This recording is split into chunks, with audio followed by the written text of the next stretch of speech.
2024년 11월 도널드 트럼프의 대통령 당선이 확정되면서 내년 1월을 기점으로 트럼프 2기가 본격적으로 출범하게 되었습니다. But we're going to put a tariff on Mexico. 또한 차기 대통령으로 선출된 트럼프는 무차별적인 대규모 관세 정책을 필두로 오직 미국만을 위한 통치를 통해 동맹국에게조차 위협적인 인물로 묘사되고 있습니다. 그리고 이를 마치 증명이라도 하듯 Make America Great Again이란 트럼프의 슬로건이 주식시장에도 적용되고 있습니다. 트럼프 당선 소식과 함께 이를 기념이라도 하듯이 신고가 랠리를 펼치는 미국 증시 상황과는 반대로 한국의 주가지수는 트럼프 당선 이후 10월 저점을 깨고 신저가를 경신하며 떨어지고 있습니다. 이에 한국 증시를 떠나 해외 주식으로 발길을 돌리는 투자자들도 어렵지 않게 목격이 되고 있는데, 그렇다면 트럼프 정부는 앞으로 지금과 같은 형태의 차별적인 장세를 계속 만들어갈 수 있을까요? 그리고 이것이 바로 트럼프 정부가 추구하는 진정한 목표일까요?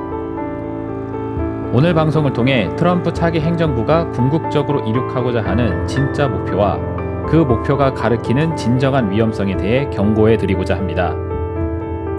그리고 이에 따라 결국 트럼프 2기 정부가 만들어내게 될 주식시장 역시 어떤 미래를 그리게 될지 충분히 연상해 볼 수 있는 기회가 되실 테니 오늘도 리더의 스탁마켓 나우 끝까지 함께 하시길 바라겠습니다.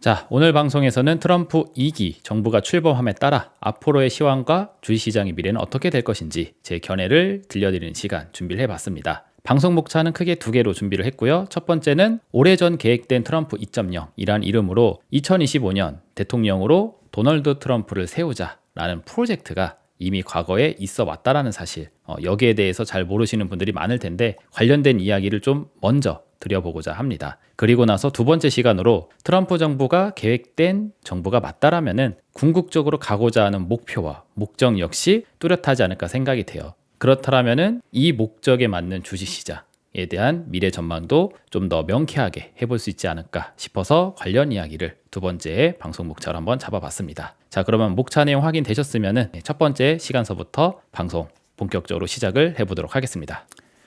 자, 오늘 방송의 첫 번째 시간은 도널드 트럼프를 미국의 대통령으로 만들고자 하는 계획, 프로젝트 2025가 있었다라는 사실부터 살펴보도록 하겠습니다. 자, 여러분들도 프로젝트 2025 이 키워드를 검색해 보시면 관련된 내용을 어렵지 않게 찾아보실 수가 있어요. 제가 가져온 거는 위키백과에 나와져 있는 내용인데 구체적인 부분 한번 보도록 하겠습니다. 자, 건립은 2022년 4월 달에 미리 설립이 되었었고 어떠한 목적을 갖고 있는지 살펴보시면 도널드 트럼프의 의제를 지원하기 위해 미국 연방정부를 재구성하겠다 라는 부분, 그래서 관련된 책자도 2023년도에 나오게 됐고요. 단체, 이 프로젝트를 만든 단체가 어딘지 살펴보시면 헤리티지 재단이라고 떡하니 웹사이트까지 게재가 되어져 있는 모습이 확인이 되고 있습니다. 그래서 도널드 트럼프를 대통령으로 만들고자 하는 계획이 이미 사전에 있었다라는 거. 그리고 도널드 트럼프의 의제를 지원한다고 되어져 있는데, 그러면 도널드 트럼프의 의제가 무엇이냐 살펴보면은 Make America Great Again, 미국을 다시 위대하게 한다라는 명목하에 그 수단으로서 대규모 무역전쟁, 관세 정책을 하고자 하는 부분이 나와 있죠. 그래서 트럼프 정부가 출범함에 따라 이 고관세 정책이 진행돼야 한다라는 게 최근에 나온 게 아니라 이미 오래 전에 계획이 이렇게 되어져 왔다라는 거고, 계획된 대로 트럼프 대통령 출범이 시작이 됐다라는 겁니다. 그리고 여기서 좀 흥미로운 사실은 바로 이거죠. 그럼 만약에 카말라 해리스가 대통령이 되면은 상황이 달라졌겠는가를 생각해 볼 수 있는데, 재미난 부분은 이 경쟁 후보 카말라 해리스조차도 이 관세 정책에 대해서는 딱히 정책적 차별성이 없었습니다. 이 후보가 대통령이 된다 한들 미국이 가고자 하는 이 고관세 정책에 대해서는 차이점이 없었다라는 거죠. 관련된 이야기는 지난 영상에서 해드렸습니다. 자, 그러면 이게 어떠한 위험성을 내포하고 있느냐에 대해서 살펴봐야 될 텐데, 관련된 내용을 조금 더 딥하게 살펴보시면은 이런 내용들이 나와져 있습니다. 지금 트럼프가 대통령이 됨에 따라 바로 변화될 수 있는 가장 중요한 포인트, 그게 뭐냐면은 대통령에게 권한이 집중된다라는 사실 되겠습니다. 여기 보시면은 미국의 헌법 2조와 단일 행정부 이론에 따라 행정부 전체를 대통령의 직접적인 통제하에 두어야 한다고 주장한다. 그게 프로젝트 2025의 핵심적인 내용 되겠습니다. 트럼프에게 권한을 몰아서 트럼프에 의한 정책들이 빠르게 그리고 공격적으로 진행될 수 있게 한다라는 거. 그래서 의회에서 브레이크를 잡고 딴지를 걸고 할 여지를 주질 않는 겁니다. 그냥 내가 하겠다면 하는 거니까 그런 줄 알아로 팍팍 정책들이 공격적으로 추진될 수 있게 사전에 바탕을 깔아놓는다라는 거. 이게 프로젝트 2025의 핵심 내용 되는 거예요. 그러다 보니까는 트럼프의 정책을 지지하는 충성스러운 공무원으로 전부 대체해야 된다. 이런 내용들이 이미 사전에 나와져 있던 겁니다. 그래서 도널드 트럼프의 당선이 갖고 있는 의미가 뭐냐면은 앞으로 미국이 가고자 하는 길이 굉장히 뚜렷하고 명확해질 수 있다는 사실. 이 부분을 우리 구독자 여러분들이 좀 인지를 하고 도널드 트럼프 당선에 대해서 생각을 하시는 게 좋지 않을까 생각이 돼요. 그러면 앞으로 이런 미국의 주요 기관들의 권한이 급격히 약화될 수가 있습니다. 그래서 여기 보시면은 FBI 그리고 미국의 상무부 그리고 우리가 자주 접하는 미 연준 이런 기관들의 독립성이 약화가 되고 이들이 대통령 하에 뭔가 통제를 받고 지배를 받는 구조가 된다는 뜻이고 다르게 이야기하면은 대통령이 하고자 하는 어젠다에 이들이 브레이크를 걸고 그러면 안 된다라는 식의 반대를 할 수 없게 한다라는 거죠. 쉽게 이야기하면은 앞으로 도널드 트럼프 정부는 못 받고 계직진으로 메이크 아메리카 그레이트 어게인 하기 위해 모든 총력을 다할 것이다 라는 식으로 이해하시면은 딱 알맞겠다라고 생각이 됩니다. 자, 그럼 이어서 더 이코노미스트에서 보도된 내용 살펴보도록 하겠습니다. 자, 이 기사는 흥미로운 게 10월 31일 미국의 대통령 선거가 일어나기 전에 올라온 기사 내용 되겠어요. 그러면서 벌써 트럼프가 대통령이 되는 것이 얼마나 우리에게 나쁜 영향이 있을 것인가 라는 이야기를 하면서 이렇게 사진을 하나 같이 게재를 해놨는데 상당히 상징적이죠. 가만히 보면 여기 기둥들이 보이실 겁니다. 미국의 의회를 상징하는 기둥이에요. 미국의 의회 건물이 이런 양식을 띠고 있잖아요. 그리고 트럼프가 이 커다란 쇳덩어리 위에 올라가서 이 의회를 무너뜨리고 있는 모습을 확인해 볼 수가 있습니다. 즉 대통령의 권한이 급격히 강화지게 되게 되면서 이 의회들이 제 역할을 하지 못하게 되는 상황, 무너지게 되는 상황을 뜻하게 되는 거죠. 어떻게 보면 약간 독재 정치 국가화 될 수 있음을 얘기해 주는 내용 되겠습니다. 그래서 기사도 관련된 내용이 쭉 나와지게 되는데 여러 가지 내용이 있지만 여기 위에 있는 부분만 좀 핵심적으로 설명드려 보도록 할게요. 도널드 트럼프는 또한 이 연방의 관료들을 싹 다 갈아엎으려고 할 것이다. 자신의 도장을 찍을 거다라고 하니까는 나한테 승인이 된 사람, 나한테 검증된 사람만 통과, 너는 국회에 앉아 있을 수 있어. 그리고 나한테 검증이 되지 않은 사람들, 내 도장이 찍혀있지 않은 사람들은 이제 잘라버리는 거죠.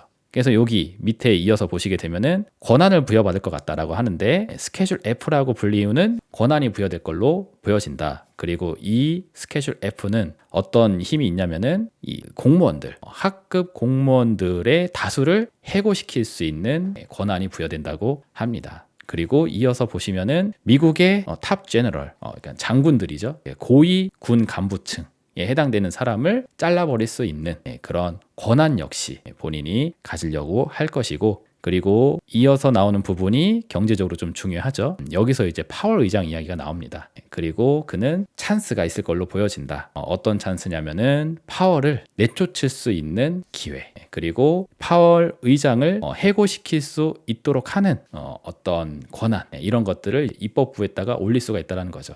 그렇게 올린 다음에 어차피 국회가 박살나져 있으니까 본인이 원하는 사람으로 다 의회가 구성이 되어져 있으니까 본인이 하고자 하는 정책을 딱 올려놓으면 알아서 그냥 패스, 통과가 돼서 일사천리로 연준의 의장을 갈아치운다든지 파월에 압력을 가한다든지 할 수가 있다는 거죠. 그래서 트럼프가 대통령이 되었을 때 마치 절대왕정 국가가 되는 것 같은 이런 효과를 누릴 수가 있게 된다. 그래서 이것이 정치적으로도 그리고 경제적으로도 상당한 위험성으로 보도가 되면서 더 이코노미스트가 관련 설명을 해줬습니다. 자, 여기까지 해서 도널드 트럼프 대통령 당선에 대해 제가 어떠한 시각으로 바라보고 있는지 여러분들도 충분히 인지가 되셨을 거라고 생각이 돼요. 자, 그러면 한편으로 제가 오래전서부터 주장이었었던 이 전시경제 역학이란 이야기를 한번 끌고 와 보도록 하겠습니다. 저는 지금 세계 각 국가들이 전쟁을 하기 위해 그에 적합한 통화정책을 구사하고 있는 상태라고 많이 주장을 해왔습니다. 즉 미국의 연준이 본인들의 뭐 물가를 낮추기 위해 혹은 미국의 경제 성장률을 높이기 위해 통화 정책을 하는 게 아니라 세계 각 국가들하고 통화의 전쟁을 하는 데 있어서 미국이 가장 우호적일 수 있는 환경을 구축하기 위해 각종 핑계들을 대면서 통화 정책을 일정하게 유지하고 있다라고 말씀을 해드렸죠. 그래서 그런 이야기를 여러분들이 들었을 때 다소 받아들이기 힘든 거북함들이 많이 있었을 겁니다. 자, 근데 이 내용을 한번 잠깐 짚고 넘어가 보도록 할게요. 이 노버트 미셸이라는 사람이 있는데 이 사람이 케이토라는 연구소의 부대표로 있는 사람이라고 합니다. 이 사람이 최근에 포브스에 기고한 글을 보게 되면은 이런 내용이 있어요. 미국 연준의 독립성은 신화에 불과하다. 통화 정책은 본래 정치적이다. 그러니까 미국의 연준이 정치 세력과 독립이 돼서 뭔가 독단적인 판단과 경제만을 위한 판단을 하는 거라고 생각할 텐데 그것은 신화에 가까운 허구이고 현실적으로는 상당히 정치적인 관점의 통화 정책을 구사하는 곳이다 라는 이야기를 도널드 트럼프 대통령 당선 가능성이 높아진 이 시점에 이 사람이 해줬다라는 거죠. 그리고 저는 이와 동일한 관점의 이야기를 이미 이 영상에서 해드렸습니다. 어쩌면 연준은 처음부터 불황을 계획했을지 모른다. 금리가 떨어질 거라는 미래는 어쩌면 배신을 당할 수가 있다. 이런 이야기 하면서 관련 설명 많이 해드렸습니다. 왜냐하면 고금리, 강달러 기조가 장기적으로 유지가 되는 게 미국이 가장 원하는 가장 우호적인 통화의 상황이라고 저는 보고 있기 때문에 그래요. 그래서 어떻게 해서든 그 미래를 만들어야 될 텐데 그 목적이 맞다라면은 지금 물가가 충분히 잡혔다고 해서 이제 금리를 내려야 하는 완화의 시즌으로 넘어가야 된다라고 하잖아요. 그죠? 근데 전시경제 역학 차원으로 보면은 고금리가 지속이 돼야 돼요. 강달러가 지속이 돼야 되고. 근데 타이밍적으로 이제는 완화 정책을 해야 된대. 그러면 고금리 정책을 이어갈 수 없게 되잖아요. 근데 때마침 트럼프 대통령이 당선이 됨에 따라 관세 정책을 한다고 하고 인플레이션이 다시 올라올 수 있다고 하고 하다 보니까 어떻게 돼요? 고금리를 이어갈 수 있게 하는 수단, 명분, 근거로서 도널드 트럼프 대통령을 딱 써먹을 수 있게 되었습니다. 정리를 하자라면은 미국이 가고자 하는 우호적인 통화 정책이 고금리 강달러라고 보고 있는데 이를 도널드 트럼프가 가능하도록 실현하도록 해줬다라는 거. 그리고 이를 실현시켜줄 수 있는 대통령이 이미 오래전에 계획대에 왔다라는 거. 자, 이런 관점으로 보게 되면은 제가 예전서부터 2021년도였죠. 지금부터 3년 전서부터 이야기했었던 이 전시경제 역학구조의 상황이 아주 스무스하게 이어지고 있는 상황이라고 볼 수 있습니다. 그래서 정리를 하면은 도널드 트럼프 대통령의 당선은 어쩌면은 정해져 있는 미래였을 수도 있고 그리고 도널드 트럼프가 대통령이 됨으로 인해서 전시경제 역학구조의 상황이 굉장히 깔끔해지고 수월해지게 됐다라고 말씀을 드릴 수가 있겠습니다. 해당 내용을 정리하면은 이렇게 볼 수 있겠죠. 트럼프 2기 출범이 계획된 프로젝트이며 애초의 목적대로 트럼프 어젠다를 실현하려 한다면 절대 왕권과 유사한 통치 체제 구축이 요구가 된다. 브레이크를 걸 수 있는 사람들을 싹 제거하고 노빠꾸 계직진으로 갈 수 있는 강력한 정책 추진 그리고 그 강력한 정책을 추진할 수 있는 강력한 지도자가 필요한 참이었는데 이 타이밍에 맞춰서 트럼프가 등장을 해줬다. 그리고 이 절대 왕권과 유사한 통치 체제 구축을 하기 위해서는 이 강력한 서포트가 필요합니다. 근데 재미난 부분이 또 이거죠. 이번 대선 결과가 압도적인 격차를 두고 승리를 하게 됐습니다. 왜냐면은 이 트럼프가 하고자 하는 어젠다를 강력하게 실현을 하려면은 이 트럼프를 지원해주는 힘이 막강하게 있어야 되겠죠. 그러다 보니까는 압도적인 격차의 대선 승리가 필요했는데 여론조사와의 결과와는 달리 트럼프가 주요 경합주들을 압승을 해버리게 되면서 굉장히 큰 격차로 해리스 후보를 이기게 됐죠. 그리고 이 경합주의 압승이라는 것이 곧 한편으로 보면은 트럼프에게 힘을 강하게 실어줄 수 있는 내용이 되는 거고 이는 곧 프로젝트 2025의 목표를 강하게 추진하겠다라는 의사표현일 수도 있다라고 저는 보고 있습니다. 자, 그러면 정치와 관련된 내용은 여기서 마치도록 하겠고 이제 투자의 세상으로 넘어오도록 하겠습니다. 그렇다면 트럼프 2.0의 시대에서 주식시장은 어떠한 움직임을 보일 것인가? 그리고 미국 증시가 최근에 신고가 랠리를 보이고 있어요. 우리장의 흐름하고는 굉장히 상반된 흐름을 보이고 있습니다. 그래서 미증시 신고가 랠리가 트럼프 당선과 함께 진행이 되고 있는데 여기에 대해서는 우리가 어떻게 바라봐야 하는가에 대한 부분 한번 설명해 드려 보도록 하겠습니다. 자, 화면을 일단 보도록 하시면은 트럼프 랠리의 주범을 한번 확인해 보세요. 요즘 장을 보고 계신 분들은 아마 잘 알고 계실 겁니다. 가만히 보면은 그 과거에 잘 나갔었던 빅테크 기술주들 M7이라고 불렸던 종목들 걔네들이 여전히 장을 주도하고 있긴 한데 약간 변화가 생겼습니다. 예전에는 테슬라, 그 M7 중에 테슬라가 계속 주가가 처지고 있었어요. 그리고 테슬라를 제외한 나머지 6개 종목, 뭐 마이크로소프트, 엔비디아, 뭐 애플, 구글, 뭐 이런 애들이 지수를 끌고 가고 있었는데 요새는 테슬라가 나스닥을 끌고 가고 있습니다. 이유는 여러분들도 잘 아시죠? 테슬라의 일론 머스크가 트럼프를 그렇게 지지하고 사랑한다 라고 하게 되면서 트럼프가 대통령이 되면은 일론 머스크가 수혜가 된다, 테슬라가 수혜가 된다 라는 프레임이 있었던 상황이었고, 그게 적용이 돼서 그런지 트럼프가 당선이 되니까 테슬라의 주가가 미친 듯이 상승을 하고 있습니다. 그래서 이번에 테슬라의 주가가 추가적으로 8%가 더 올라가게 되면서 시총이 1조 달러 규모까지 상승하게 됐어요. 차트를 보시면은 이렇게 되어져 있습니다. 미국 당선 그 개표 결과가 진행됐었던 11월 6일을 기점으로 해서 250달러 수준에 있었던 테슬라가 지금 300달러 대까지 올라가져 있죠. 요게 제가 월요일 우리장 끝나고 나서 가져온 자료인데 이게 화요일 중에 또 올랐어요. 그래서 이게 지금 현재 기준은 얼마일지는 모르겠는데 330달러도 뚫고 이상까지 훨씬 더 많이 올라가져 있는 상태입니다. 그래서 250달러에서 거의 뭐 350달러 가까이까지 올라갔으니 주가가 순식간에 이제 100달러의 상승을 하게 된 거죠. 그리고 이에 의해서 지수가 상승하게 된 겁니다. 그래서 재미난 게 뭐냐면은 테슬라를 제외한 M7이 주도했었던, 아까 전에 말씀드렸던 애플, 마이크로소프트 이런 애들이 주도했었던 장세에서 거꾸로 뒤집어져서 이제 M7이 쉬는 거예요. M7이 쉬는 시간 동안 테슬라가 트럼프 당선의 수혜주가 된다고 하면서 얘가 폭등을 해버리게 되니까 이 힘에 의해서 지수가 땡겨지고 있는 상태, 그겁니다. 그래서 곰곰이 생각해 보게 되면은 미국 나스닥 증시의 상승 동력은 오직 이 테슬라 랠리에 있는 상태이고, 그 외의 다른 종목들은 사실 지수 상승에 같이 연동돼서 움직이는 분위기가 많이 떨어져요. 커플링이 잘 안 되고 있습니다. 테슬라 상승에 의한 단독 랠리라는 거죠. 그래서 트럼프 랠리의 핵심을 찾아보게 되면은 테슬라에 해당이 되는 건데, 테슬라의 상승 배경은 마치 우리나라의 정치 테마주처럼 트럼프가 당선이 됐다는 이유로 상승을 한 게 된 겁니다. 가만히 생각해 보면은 지수 상승에 대한 배경이 굉장히 부실하죠. 굉장히 테마성이고, 그렇기 때문에 저는 미증시 상승에 대한 부분을 결코 긍정적인 상황으로 생각하지 않습니다. 근데 왜 트럼프 랠리라는 이름으로 이게 불리고 있느냐? 마치 트럼프가 대통령이 되면은 증시는 계속 올라갈 수 있다라는 그런 이미징을 만드는 데 있어서 도움을 주고 있는 게 아닌가 생각이 돼요. 실제로 트럼프의 각종 정책들은 별로 주식시장에 우호적이지가 않습니다. 왜 그렇게 생각하는지 이것도 보도록 할게요. 재미난 이야기를 좀 더 해드리면은 일론 머스크가 최근 트위터에다가 이런 글을 기재를 했습니다. 노보스 오르도 세클로늄 이라고 해서 알아들을 수 없는 단어이죠. 영어가 아니라 라틴 계통의 언어인데 이 문장을 우리가 어렵지 않게 살펴볼 수 있는 곳이 있습니다. 그게 어디냐면은 1달러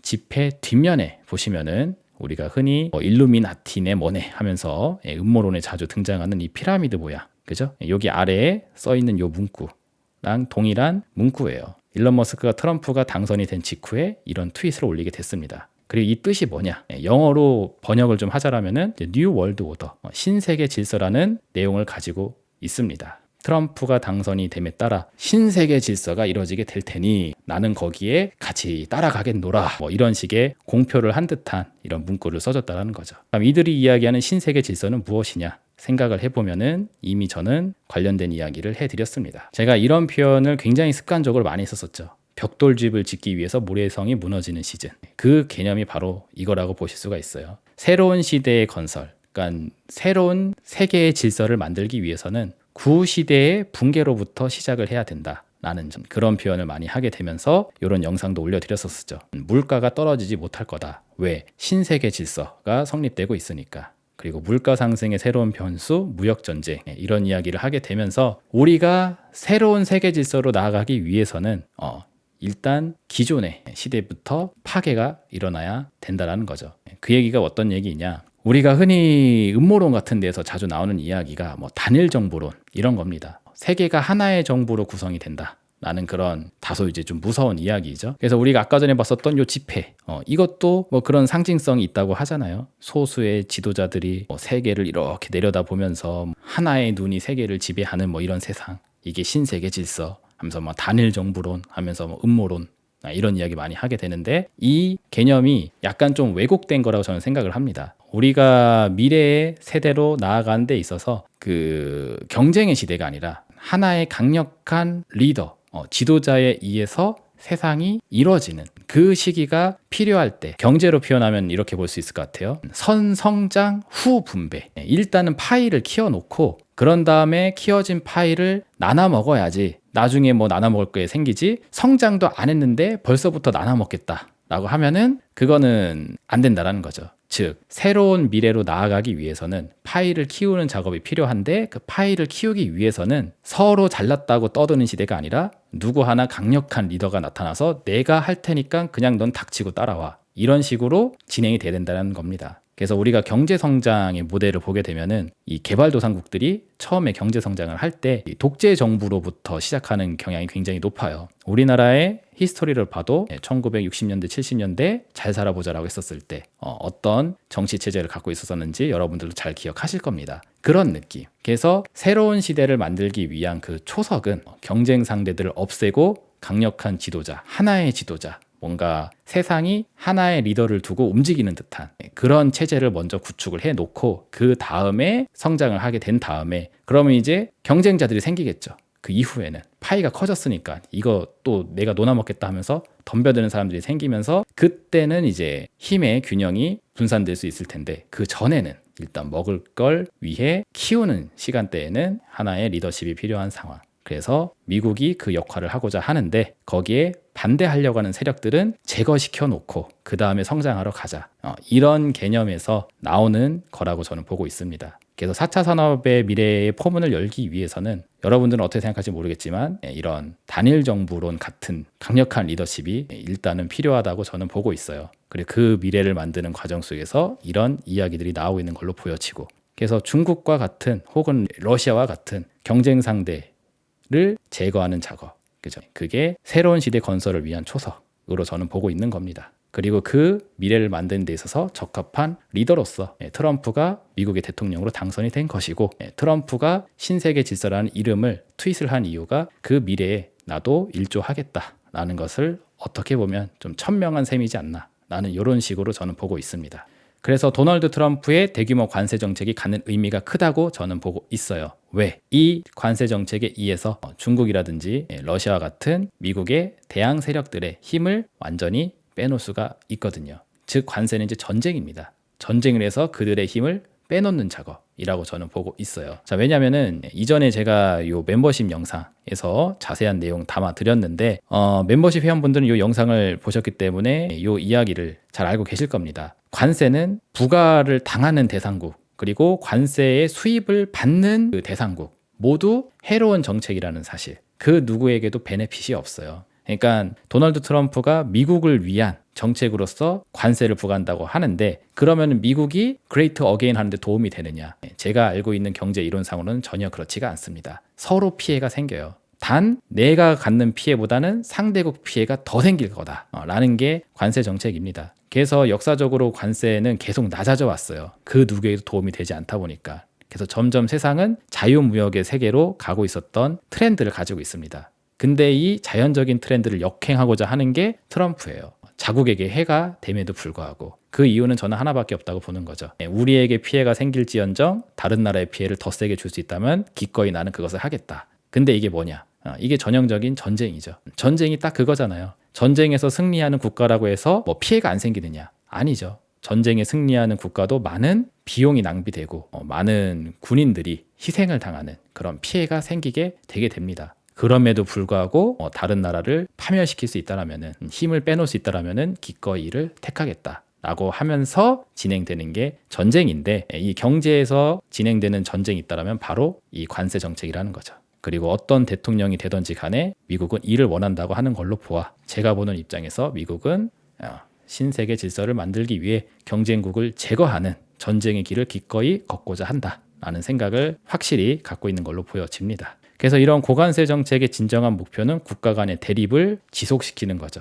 그래서 국가별로 고립 상태를 만들어내는 거. 그래서 이 과정이 지속되다 보게 되면은 이제 경제의 메커니즘이 바뀌게 됩니다. 이것도 제가 오래전서부터 많이 했었던 이야기인데, 지금 우리가 살고 있는 현재 시스템은 중국과 같은 개발도상국이 물건을 찍어내고 이를 유럽이라든지 미국의 선진국들이 소비를 해주면서 진행이 되고 있는데, 이제 이 메커니즘을 거꾸로 돌리려고 하는 것이 미국의 궁극적인 목적으로 보여진다. 그래서 중국 중심의 생산 거점을 파괴하고 미국을 중심으로 한 생산 라인을 건설하는 것을 주 목적으로 두고 있는 걸로 보여지는데, 이 목적을 달성하기 위한 중간 과정 수단으로서 관세 정책을 이행해서 전쟁을 통해 국가 간의 대립, 고립 상태를 만들어내려고 하는 걸로 저는 상황을 보고 있습니다. 그래서 누가 당선이 된다 할지라도 미국은 관세를 원한다는 사실, 해당 멤버십 영상에서 자세히 말씀드렸고, 지금 트럼프가 대통령이 되는 데 있어서도 가장 중요한 포인트로 이 관세 정책에 대한 부분에 포커스를 잡아야 된다라고 저는 생각하고 있어요.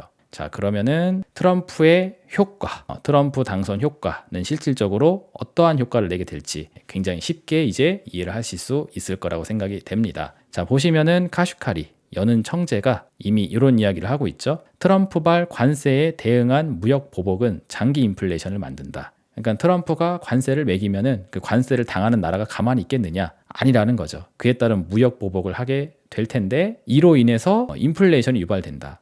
물건을 안 주는 거죠. 이 이야기는 제가 한 10번도 더 한 것 같습니다. 중국이 관세를 맞는다. 그럼 중국이 생산해낼 수 있는 많은 자원들, 이거를 미국 동맹 국가들한테는 안 준다라는 거죠. 관세를 맞았으니까 그에 따른 보복을 하는 겁니다. 그럼 이제 공급망이 잘려요. 그러면은 자원의 희소 가치가 높아지게 되면서 가격이 상승하겠죠. 이것이 장기 인플레를 유발할 수 있다는 사실, 여는 총재 카슈카리가 이런 이야기를 하고 있는 상태이고, 그리고 월가의 전문가들이 정치판에서 레드 스윕, 그러니까 공화당이 상원, 하원을 다 가져가고 대통령도 공화당 출신인 트럼프가 되는 상황이 되면은 전부 다 싹쓸이 승을 하는 거기 때문에 이걸 이제 레드 스윕이라고 하죠. 그래서 레드 스윕이 완성이 될 경우 연준의 인하 횟수는 줄어들게 된다. 즉 금리 인하가 중단될 수 있음을 이야기하고 있습니다. 인플레에 따른 고금리 지속이 되는 거죠. 그래서 오래전에 말씀드렸던 고금리 장기화 시나리오가 완성이 될 수 있다는 게 트럼프 효과의 핵심 내용이라고 저는 보고 있고, 그래서 저는 시황에 대한 변화가 지금 전혀 일어나지 않고 있다라고 상황을 보고 있습니다. 그래서 관세 매기고 그에 따른 보복하고 그럼 인플레이션 생기죠. 그리고 이에 따라서 고금리 하이 인터레스트 레이트를 지속하게 되면은 높은 고금리 시대를 계속 살게 되는 거예요. 그럼 수요가 떨어지겠죠. 그럼 자연스럽게 리세션 상황이 또 진행되게 됩니다. 그럼 이 두 개를 합쳐요. 그러면은 인플레이션형 불황, 21년도서부터 제가 줄기차게 얘기해 왔었던 이 상황이 전혀 변함없이 계속 이어지는 겁니다. 주식시장이 떨어졌다 올랐다 떨어졌다 올랐다 이러다 보니까는 뭔가 불황 경제가 왔다가 없었다 왔다가 없었다 이렇게 이해하시는 분들이 많이 계시는 것 같은데, 제가 보는 시황 관점에서는 전혀 그렇지가 않습니다. 이미 그때서부터 시작이 된 인플레이션형 불황의 악재가 계속 우리 경제에 먹구름 마냥 껴있는 상태로 지속이 되고 있는 상태라고 저는 보고 있어요. 그래서 저는 21년도 하반기에 진행됐었던 상황과 지금의 상황이 전혀 차이가 없다고 보고 있습니다. 그러니까 시황과 관련해서 그때 했었던 얘기나 지금 하는 이야기나 전혀 차이가 없는 거죠. 그리고 저는 이 상황이 근본적으로 해소가 돼야지만 제가 바라보는 시황 간의 변화가 생길 텐데, 지금 이 트럼프 당선에 의해서 트럼프 효과가 생기고 그로 인해서 인플레이션형 불황 상태가 더 지속될 만한 상태라고 보여지기 때문에 추후 최소 몇 개월간은 제 시황관에 대한 변화는 일어나지 않을 것으로 보여집니다. 오히려 트럼프에 의해서 제 시황 관점이 더 뚜렷해질 것으로 저는 생각을 하고 있어요. 그래서 이 부분을 정리하면은 이렇게 또 말씀을 드릴 수 있을 것 같습니다. 어떻게 보면은 테슬라의 폭등 시세가 나스닥을 이끌고 있다라고 볼 수 있는데, 테슬라의 상승의 배경을 살펴보면은 상당히 정치 테마주적 관점이 깊어요. 그래서 정치 테마주 느낌으로 폭등해 버린 테슬라가 미증시 상승을 주도하고 있는데, 가만히 살펴보게 되면은 이 랠리에 의해서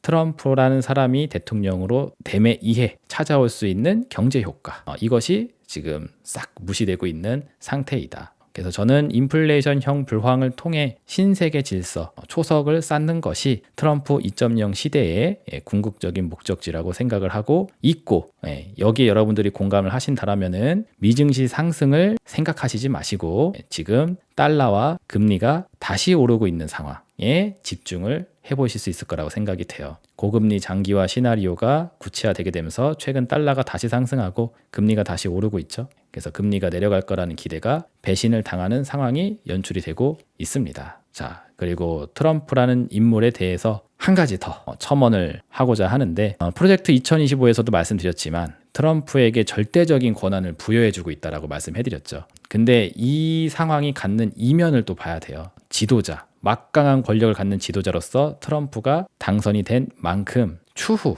미국 경제에 문제가 생기고 뭔가 불확실성이 생기고 예상치 못한 충격, 쇼크가 생기게 되게 되면은 한편으로 이에 따른 책임을 이 도널드 트럼프가 다 끌어안아야 되기도 합니다. 이해되셨나요? 제가 보는 입장에서는 인플레이션형 불황의 딜레마를 장기적으로 경험하면서 지금 산적해져 있는 문제들이 한가득인데 이 산적해놓은 문제들을 지금 끄집어내지 않은 채 짱박아 놓고 빅테크 기술주들의 버블을 이용해서 미증시의 상승을 유도해놨다라고 저는 보고 있습니다. 그래서 현실을 외면한 시세라고 저는 보고 있어요. 그러다가 이제 현실을 마주하게 되는 상황이 되게 되면은 이제 충격이 생길 수가 있는데 그 충격이 생기게 되었을 때 지금 강력한 지도자로서 트럼프를 만들어 놓은 만큼 그 문제에 따른 책임도 이 지도자에게 전부 다 뒤집어 씌울 수도 있습니다. 이 이야기는 제가 지난 영상에서 많이 해드렸어요. 그래서 어쩌면은 미국이 갖고 있는 커다란 문제들, 재정 적자도 있고 빈 문제도 있고 고금리가 장기화되면서 생기는 문제들도 있고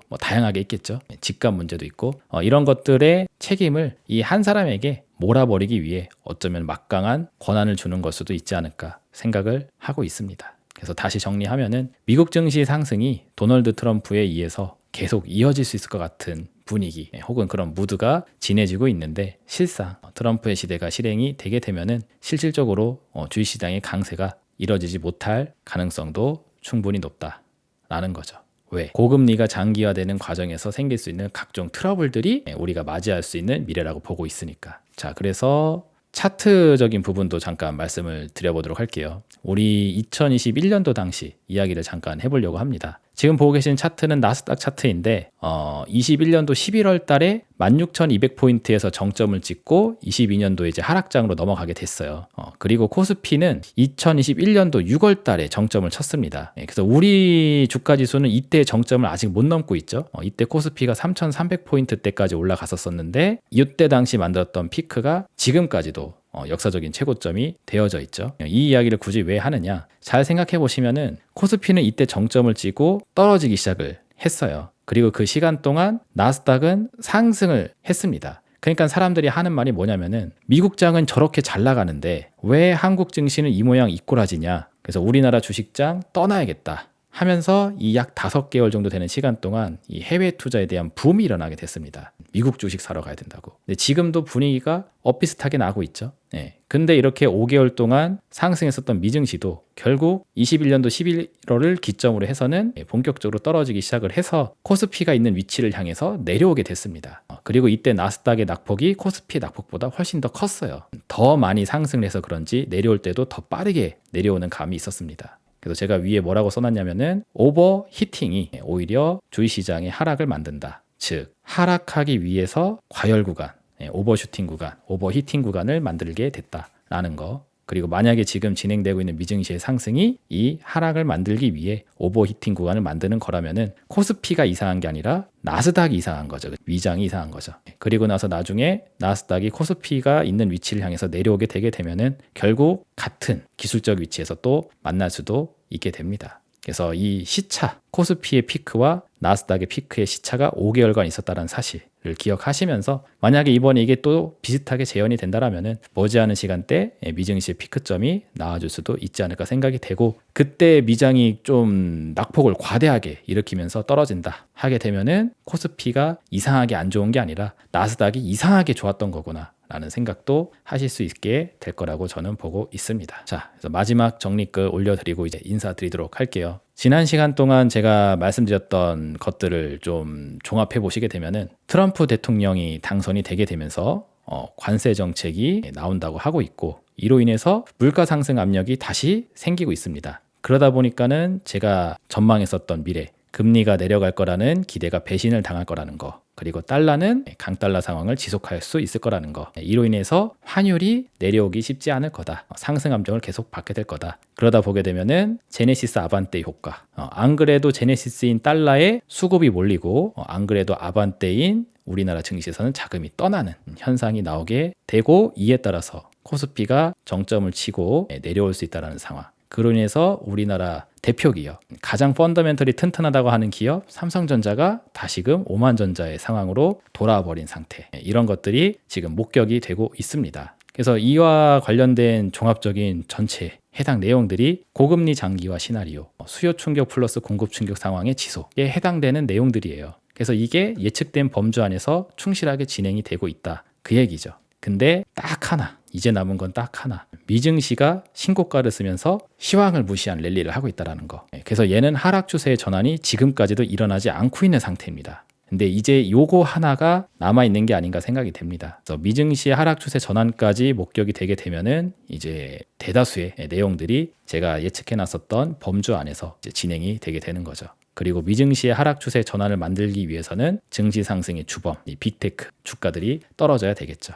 그래서 결과론적으로 보게 되면은 이제 마지막 퍼즐 하나만 맞아지면 모든 게 완성이 될 텐데, 그 마지막 퍼즐은 어쩌면 이 빅테크 기술주들의 버블 붕괴이지 않을까 생각이 되고 있습니다. 그래서 나스닥의 주가 하락이 급격하게 이뤄져야지 코스피가 있는 위치까지 빨리 내려올 수 있게 되겠죠. 그래서 빅테크 버블 붕괴가 실현이 되게 되면은 완성시킬 수 있을 거라고 보고 있기 때문에, 저는 요즘 장을 볼 때 우리 장의 흐름은 별로 관심 있게 보고 있지 않아요. 실질적으로 지금 시점에서 더 중요한 거는 요거라고 보고 있습니다. 미국의 나스닥이 어떠한 계기를 통해서 추세 전환의 징후를 만들게 될 것인지. 그래서 요거까지 목격이 되면은 이제 더 이상 스트레스 받게 하는 변수가 없이 상황이 깔끔하게 스무스하게 진행될 수 있지 않을까 생각하고 있습니다. 그래서 제가 갖고 있는 시황관이 이러하다라는 거 다시 한번 말씀드리도록 하겠고, 지난 시간 동안 제 시황 영상을 꾸준히 보셨던 분들이라면은 제가 지금 드리고 있는 이야기가 어떠한 메시지인지 잘 공감이 되실 거라고 생각이 돼요. 그래서 다음에 또 새로운 내용 나오게 되면은 제 스타일로 재해석을 해드리는 시간 갖도록 할 테니까 구독, 좋아요, 알림 설정 잘 유지해 놓으시고, 다음 주에도 리더의 스탁마켓 나우 함께 하시길 바라도록 하겠습니다. 자, 그럼 여기까지 해서 저는 인사드리도록 할게요. 다음에 다시 뵙도록 하겠습니다. 감사합니다.